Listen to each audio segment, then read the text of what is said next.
A new model troop and cargo plane was completed and put under flight testing for the U.S. Air Force in 1955. It was the C-130 Hercules, a medium-weight prop jet transport built by the Georgia Division of Lockheed Aircraft Corporation to speed men, cargo, and equipment to America's defense outposts. Construction of this aircraft was well underway when the year 1955 began. 6 production model C-130s were already under construction in January. At that time, the first plane, serial number 3001, occupied position 2 on the production line. The aircraft soon was moved to the final assembly position. A check was made to see that the actual weight of the engine, an Allison T-56, met specifications before installing it on the plane.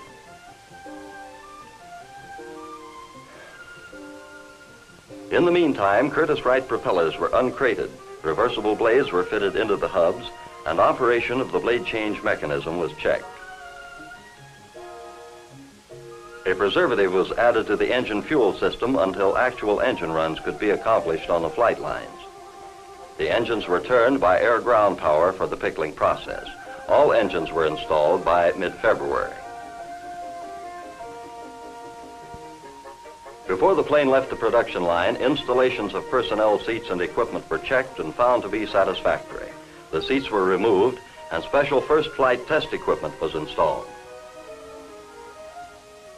The first aircraft was then moved to the Engineering Flight Test Department for flutter and vibration tests. By late March, fueling operations and tests had been completed on all engines. High-speed taxi runs were made to check the operation of different systems and equipment preparatory to flight.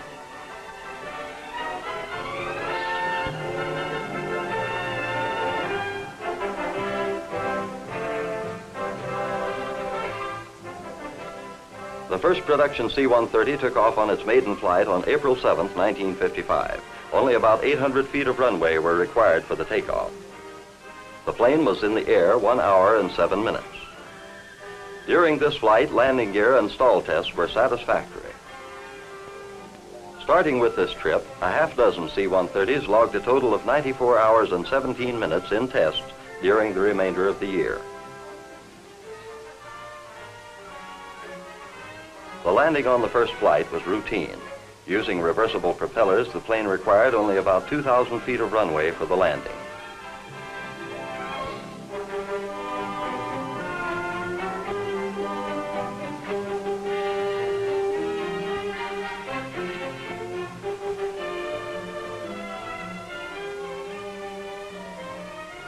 On a landing a few days later, however, a fire developed resulting from the failure of a fuel quick disconnect behind engine number 2 firewall. After the aircraft was repaired, more test flights were conducted. While number 3001 went through production, pre-flight, and engineering flight testing, static tests were being performed on airplane number 3002. The second aircraft had been designated as a static test article, a guinea pig for experimental purposes in the C-130 program.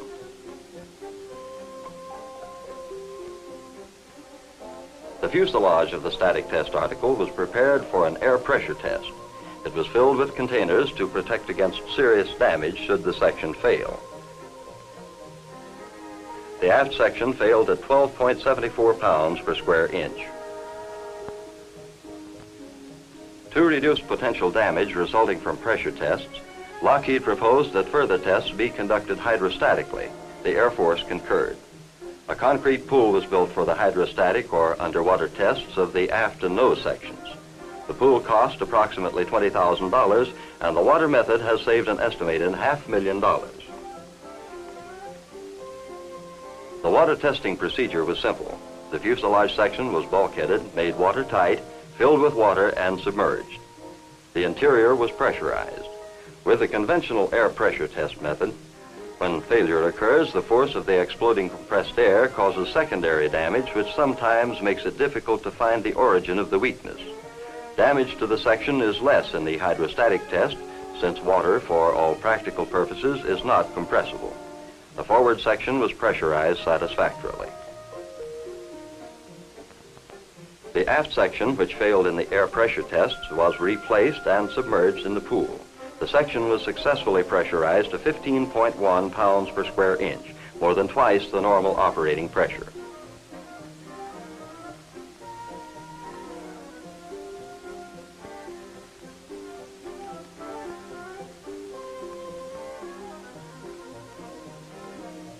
Due to the uniformity of the center fuselage section, and as a result of some previous testing at the California Division, it was considered safe to test this section with air.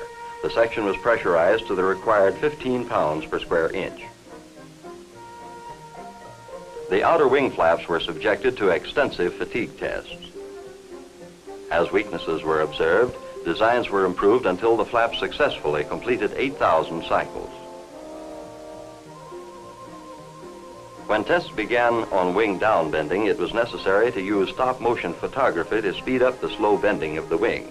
The jumpy movements of the workers were caused by this camera technique. The slowly bending wing withstood ultimate load for 3 minutes without failure in the test for dynamic taxi, a condition critical for the outer wing panel. It also withstood ultimate load during the test on wing down bending and main gear load, a condition critical for the wing and main gear combination. A number of other tests were performed in an effort to improve the design of the C-130. Among these were the lateral gusts on the aft fuselage, including simulated airdrop, that is, with the cargo door open. The J2 door test, the tail-down springback test, and the test on the cam followers on the flaps. When the examinations disclosed any weaknesses, improvements were made until the parts were satisfactory. Separate tests were conducted on many vital parts of the C-130. For instance, the hydraulic reservoir was filled to capacity with fluid and slashed and vibrated simultaneously for 25 hours, simulating the most severe operating conditions. There was no leakage.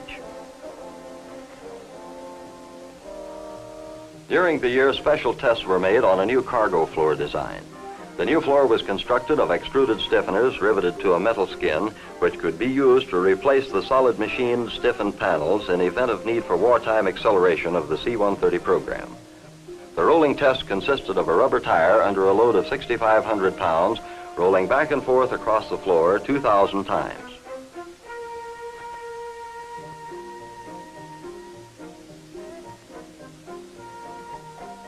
Operation of the main landing gear was observed under extreme temperature and environmental conditions and was also subjected to sand, frozen mud, and salt spray. Temperatures range from -65 to +160 degrees Fahrenheit. This tandem landing gear is designed to enable the plane to operate safely from semi-prepared landing fields.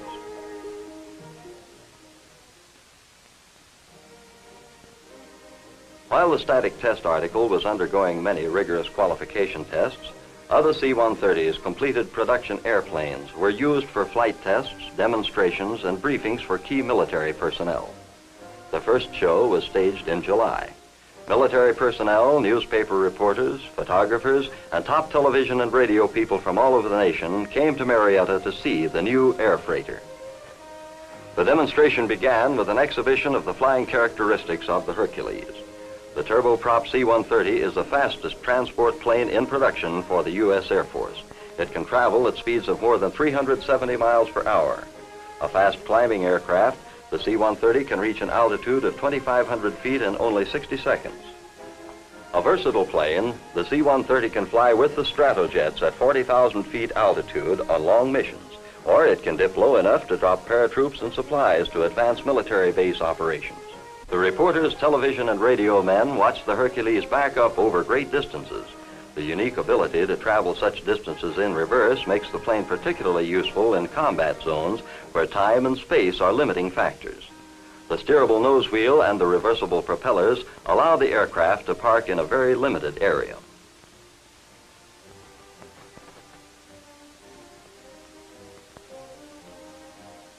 The writers and military personnel saw a display of the loading capabilities of the cargo transport. Men from the 18th Air Force, Donaldson Air Base, South Carolina, staged the demonstration.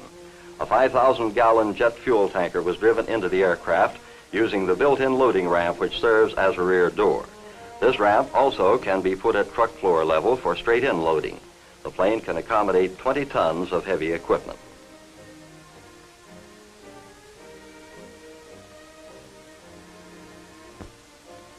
The changeover from cargo to personnel transport can be accomplished in a matter of minutes. 92 troops marched into the airplane during the demonstration. The C-130 can make either aerial or ground deliveries of men and cargo. In November, the C-130 presented a demonstration of loading general cargo at Dover, Delaware for the Military Air Transport Service. A training program was inaugurated to prepare men to become crew members of this prop jet plane.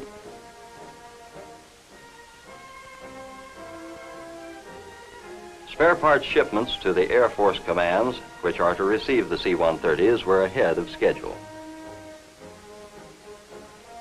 The Air Force decided to change from Curtiss-Wright propellers to Aero Products propellers. Aero props were installed on engine number 3 of the 6th airplane, and tests were begun late in the year.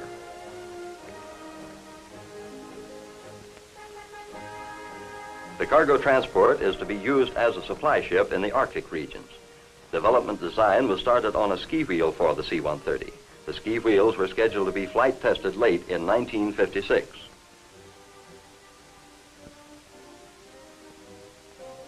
In preparation for flights into snowlands, the tail of the C-130 was painted red, the standard Arctic marking. The color makes the aircraft visible against a background of snow-covered or even desert terrain.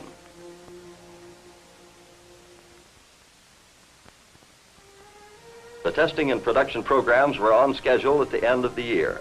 12 C-130s had been completed. Some were released to the Air Force for testing. Airplane number 3018 was starting on production line. Climatic, aerial delivery, desert, wind tunnel, and Arctic tests were scheduled for the next year. A highlight of the year came when the Hercules made its first extended flight, flying from Marietta to Philadelphia for the National Air Show. By late 1956, the new versatile cargo transport was scheduled to take its place as an operational unit of the United States Air Force.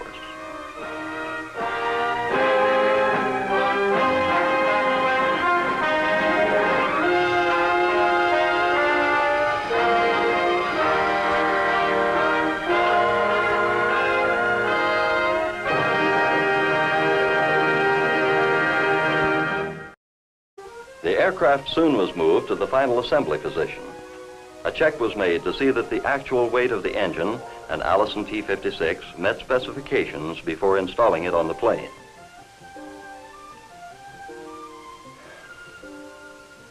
In the meantime, Curtiss-Wright propellers were uncrated, reversible blades were fitted into the hubs, and operation of the blade change mechanism was checked. A preservative was added.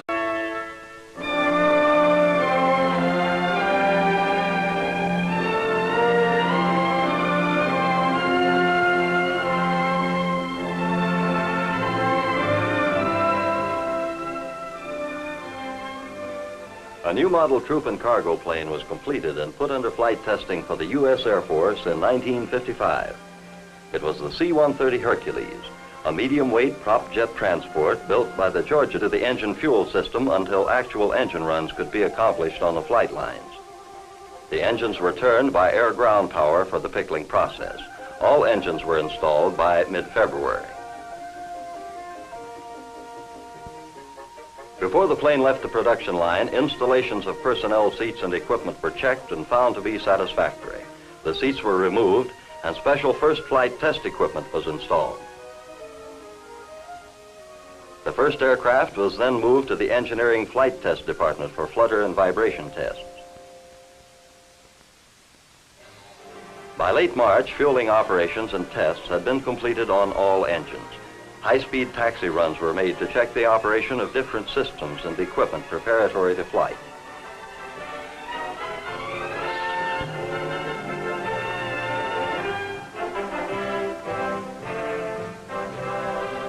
Division of Lockheed Aircraft Corporation to speed men, cargo, and equipment to America's defense outposts.